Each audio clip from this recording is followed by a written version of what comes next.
బేతాళ కథలు. చచ్చిపోయిన పెళ్ళికొడుకు. కుమారవర్మ అవంతి నగరానికి చెందిన యువకుడు.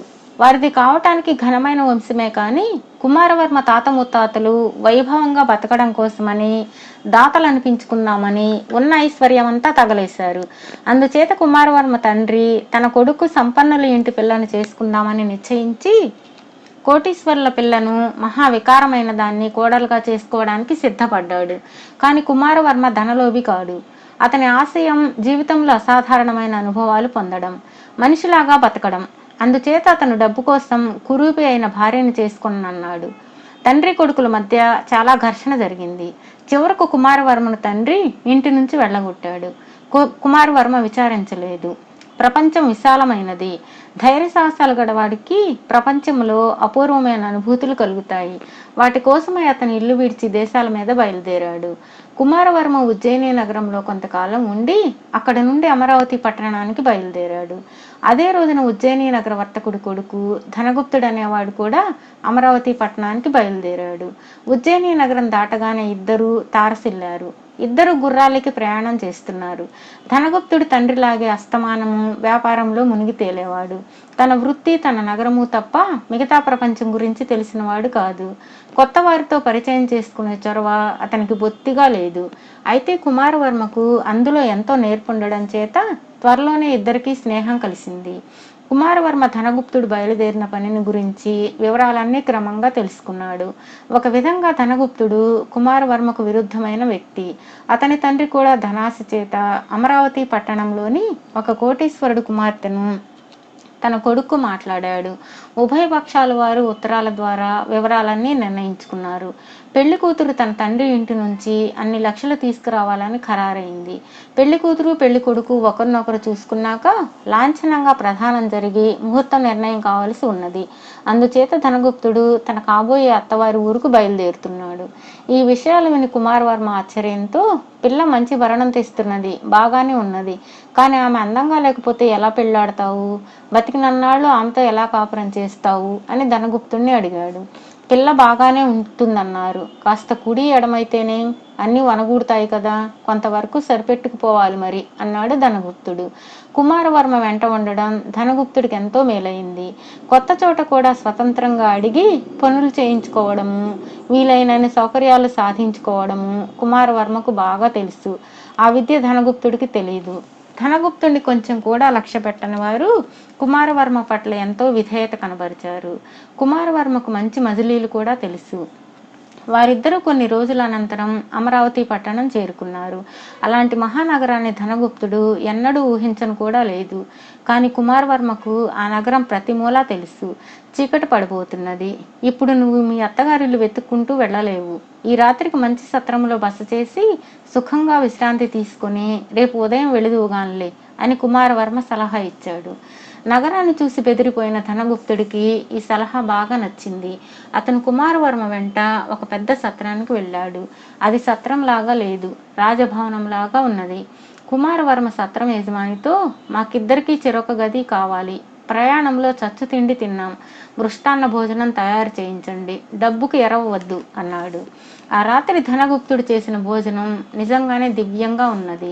అంత రుచికరమైన వంట అతను ఎన్నడూ తినలేదు. అసలే తిండిపోతు కావడంతో మితిమీరి తిన్నాడు. దాని ఫలితంగా ఒక రాత్రి వేళ అతని కడుపులో శూల కలిగింది. చాలాసేపు బాధపడి అంతకంతకు బాధ ఎక్కువ అవుతుండడం చేత కేకలు పెట్టాడు. సత్రం యజమాని వచ్చి చూసి వైద్యుడికి కబురు చేశాడు. వైద్యుడు వచ్చి ధనగుప్తుడిని పరీక్షించి అతని కడుపులో గుల్మం ఉన్నదని, తిన్న తిండి వికటించడం చేత ప్రమాద స్థితి ఏర్పడిందని, అతని బంధువులు ఎవరైనా ఉంటే పిలిపించడం మంచిదని సత్రం యజమానికి చెప్పాడు. అతను దూరదేశం నుంచి వచ్చినవాడు కావడం చేత దగ్గరలో బంధువులు ఉండరనుకుని సత్రం యజమాని కుమారవర్మను లేపుకొచ్చాడు. ధనగుప్తుడి స్థితి చూసి కుమారవర్మ చాలా జాలిపడ్డాడు. నేను తెల్లవారేలోగా తేరుకోకపోతే నా సంగతి మాధవగుప్తుడికి తెలియజేయాలి. నేను వస్తున్నట్లు వారికి ముందుగానే కబురు చేశాను. నా కోసం ఎదురు చూస్తూ ఉంటారు. వారే మా ఇంటికి కూడా వార్త తెలుపగలరు అన్నాడు ధనగుప్తుడు. అలాగే చేస్తానని కుమారవర్మ మాట ఇచ్చాడు. ధనగుప్తుడు తెల్లవారకు ముందే ప్రాణాలు వదిలాడు. మధ్యాహ్నం వేళకు అతనికి దహనం వగైరా జరిగే ఏర్పాటు చేసి తెల్లవారుతూనే కుమారవర్మ నగరంలో మాధవగుప్తుడి ఇల్లు వెతుక్కుంటూ బయలుదేరాడు. మాధవగుప్తుడి కుటుంబం వాళ్ళు కుమారవర్మను చూస్తూనే ధనగుప్తుడని పొరపాటు పడ్డారు. తాను ధనగుప్తుడు కాదని, అతని మరణ వార్త చెప్పవచ్చిన వాడినని అనడానికి అతనికి వాళ్ళు అవకాశమే ఇవ్వలేదు. నిన్న ఉదయం నుంచి మీ రాక కోసం ఎదురు చూస్తున్నాం అన్నాడు మాధవగుప్తుడు చిరునవ్వు నవ్వుతూ. కుమారవర్మ వారందరి ఉత్సాహాన్ని చూసి వారికి నిజం చెప్పరాదని నిశ్చయించుకున్నాడు. అతనికి సరదాగా ఉండే అపూర్వమైన అనుభవం ఒకటి తలవని తలంపుగా లభ్యమైంది. అందుచేత అతను తాను ధనగుప్తుడైనట్లుగా నటిస్తూ, నిన్న నేను వచ్చి చేరేసరికి చీకటి పడింది, అందుచేత సత్రంలో బస చేశాను అన్నాడు మాధవగుప్తుడితో.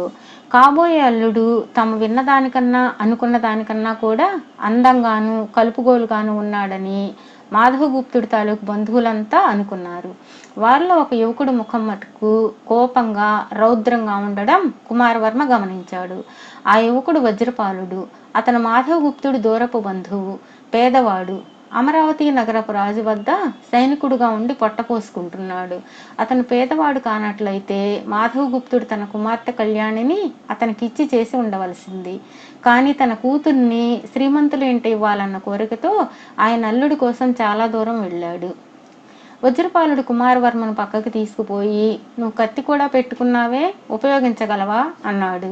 నీకు చూడాలని ఉంటే చూడవచ్చు, కానీ ఎప్పుడు ఎక్కడ అన్నాడు కుమారవర్మ. ఆ తోటలోనే భోజనాలయ్యాక అన్నాడు వజ్రపాలుడు. ఇంతకు నాపై నీకేమిటి కక్ష అని కుమారవర్మ అడిగాడు. నా సంగతి తెలిసి ఉంటే కళ్యాణిని పెళ్ళాడే ఉద్దేశంతో నీవు మీ ఊరు విడిచిపెట్టి ఇంత దూరం వచ్చి ఉండవు అన్నాడు వజ్రపాలుడు. ఆ సమయంలో మాధవగుప్తుడు అక్కడికి వచ్చి, నాయనా, ఇంకొక గడియలో భోజనాలు చేస్తాం, ఈలోపుగా అమ్మాయి నీవు ఏదైనా మాట్లాడుకోవాలంటే మాట్లాడుకోవడం మంచిది కదా, మధ్యాహ్నం దాటగానే పురోహితుడు వస్తాడు, ప్రధానం జరుగుతుంది అన్నాడు. తర్వాత కాసేపటికి కుమారవర్మ ఉన్న చోటికి కళ్యాణి ఒంటరిగా వచ్చింది. కాబోయే భర్త దగ్గర చూపవలసిన లజ్జా బిడియము ఆమెలో ఏమీ కనిపించలేదు. నీవింత అందంగా ఉంటావని నాకు తెలియదు అన్నాడు ఆమెతో. మీకు నా అందంతో పనేముంది, నేను తేవలసిన కట్నాలు కానుకలు రాసుకుని ముందుగానే ఖరారు చేసుకున్నారు కదా అన్నది కళ్యాణి. అంటే మన ఇద్దరి మధ్య ప్రేమకు అవకాశమే ఉండదంటావా అన్నాడు అతను. ఏమాత్రమూ ఉండదు అన్నది కళ్యాణి కఠినంగా. తర్వాత భోజనాలు అయ్యాయి. కుమారవర్మ ఎటో బయలుదేరబోతూ ఉండడం చూసి, ఎటూ వెళ్లకు, ఇంకో 2 గడియల్లో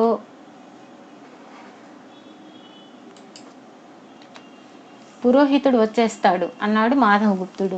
అలా తోటలోకి వెళ్ళొస్తాను అంటూ కుమారవర్మ బయలుదేరాడు. తోట వాకిలి తెరుచుకొని అటునుంచి అట్టే వెళ్ళిపోదామని అతని ఉద్దేశం. కాని వజ్రపాలుడు అతని వెనకాలే తోటలోకి ప్రవేశించాడు.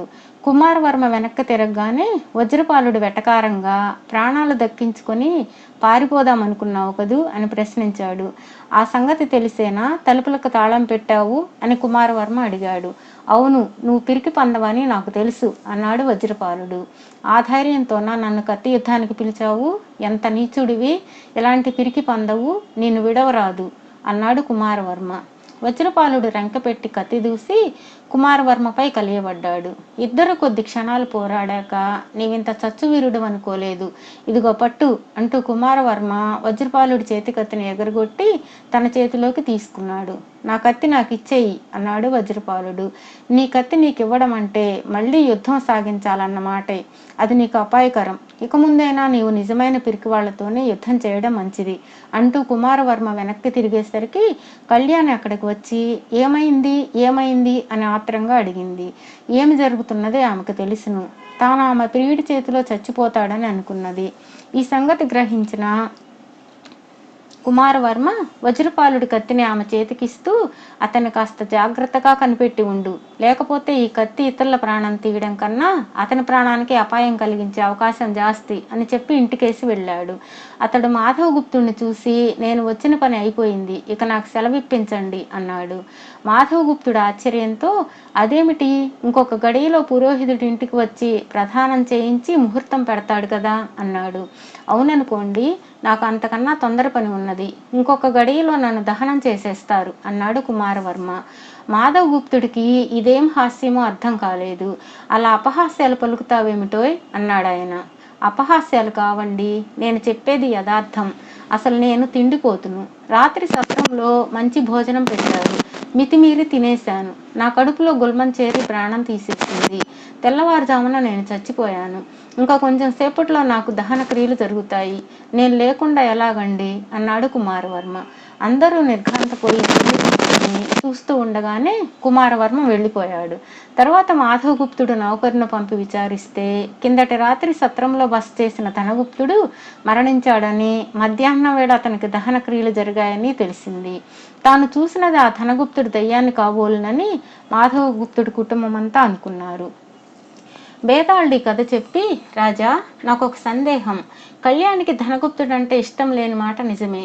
దానికి కారణం అతడు తనను డబ్బు కోసం పెళ్లాడుతున్నాడనేది. ఆ సంగతి కుమారవర్మకు కూడా తెలుసు. ఆమె తనను ప్రేమించే పక్షంలో అతను పెళ్లాడి ఉండేవాడని కూడా స్పష్టమవుతున్నది. అలాంటి పరిస్థితిలో తానెవరో ఆమెకు తెలియచెప్పి ఆమె ప్రేమను సంపాదించడానికి బదులు అతను ధనగుప్తుడి దెయ్యంలాగా నటించి వెళ్ళిపోవటానికి కారణమేమిటి? ఈ సందేహానికి సమాధానం తెలిసి కూడా చెప్పలేకపోయావో నీ తల పగిలిపోతుంది అన్నాడు. దానికి విక్రమార్కుడు, కుమారవర్మ తనని తాను బయట పెట్టుకోపోవడానికి కారణం ఒకటి కాదు, 3 కారణాలు కనిపిస్తున్నాయి. మొదటిది, కుమారవర్మ ధనికుడు కాదు. అతను కూడా తనను డబ్బు చూసే ప్రేమిస్తున్నాడని కళ్యాణి అనుకోవచ్చు. ఆమె తానై ఒక పేదవాణ్ణి ప్రేమించింది నిజమే, కానీ ఆమె ప్రేమకు పాత్రుడైన వజ్రపాలుడు కుమారవర్మకు ఎంత హీనుడుగా కనిపించాడంటే కళ్యాణి ప్రేమ కోసం వాడితో పోటీ పడడం అతనికి అవమానంగా తోచింది. అది రెండవ కారణం. మరొకటి కూడా ఉన్నది. తాను మామూలు మనిషేనని తెలిస్తే తన చేతిలో చిత్తుగా ఓడిపోయిన వజ్రపాలుడిపై కళ్యాణికుండిన ప్రేమ కాస్త విరిగిపోయే అవకాశం ఉన్నది. కానీ తాను దెయ్యమని అనుకున్న పక్షంలో కళ్యాణి వజ్రపాలుడి ఓటమిని క్షమించి అతన్ని పెళ్లాడగలుగుతుంది. ఈ విషయాలన్నీ ఆలోచించిన కుమారవర్మ దెయ్యంలాగా నటించాడు అన్నాడు. రాజుకి ఈ విధంగా మౌనభంగం కలగగానే బేతాళుడు శవంతో సహా మాయమై తిరిగి చెట్టెక్కాడు.